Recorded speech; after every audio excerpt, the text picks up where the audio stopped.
വൈകിട്ട് വയലിൻ പഠിച്ചേക്കാം എന്ന് പറഞ്ഞിട്ടാണ് വാവച്ചിരുന്നത്. വയലിനൊക്കെ എടുത്ത് വായിച്ചുകൊണ്ടിരിക്കുമ്പോൾ ആൾക്കൊരാഗ്രഹം അങ്ങ് തോന്നി.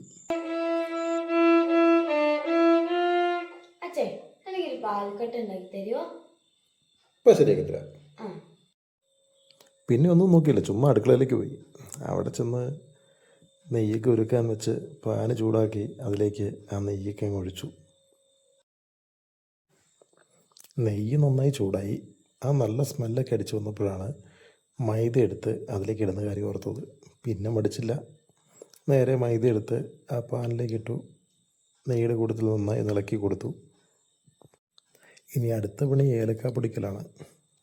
ഏലക്കാതൊരു വിളിച്ച് മിക്സർ ജാറിലേക്ക് ഇട്ടു. കൂടെ കുറച്ച് പഞ്ചസാര ഇട്ടു. രണ്ടും കൂടി നന്നായിട്ടൊന്ന് പൊടിച്ചങ്ങെടുത്തു. ഇനി പൊടി കുറയണ്ട.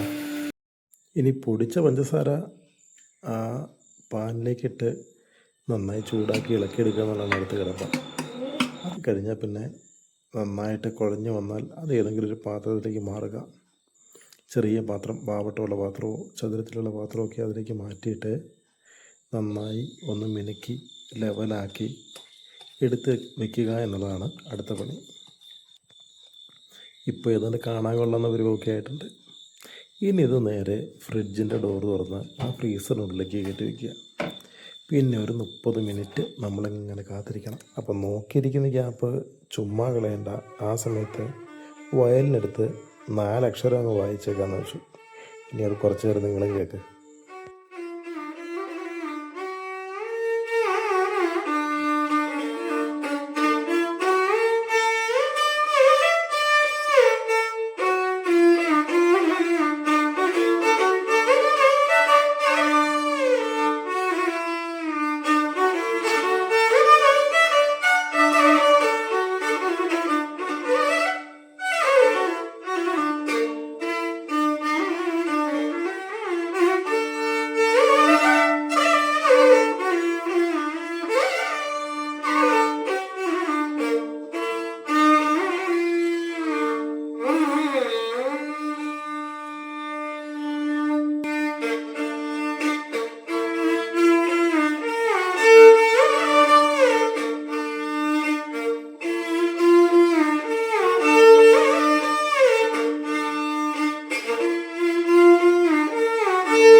അങ്ങനെ 1/2 മണിക്കൂർ കഴിഞ്ഞു.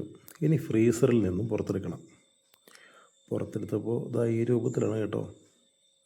ഇനി ഇതിനൊരു പാത്രത്തിലേക്ക് മാറ്റി പതിയെ ചെറിയ കഷ്ണങ്ങളാക്കി മുറിച്ചു. ഈ കഷ്ണം ടേസ്റ്റ് ചെയ്ത് നോക്കിയിട്ട് ഇതെങ്ങനെയുണ്ട് എന്ന് പറയേണ്ട ആൾ നല്ല ഉറക്കത്തിലാണ്. അതുകൊണ്ട് ബാക്കി കഥ നാളെ പറയാം.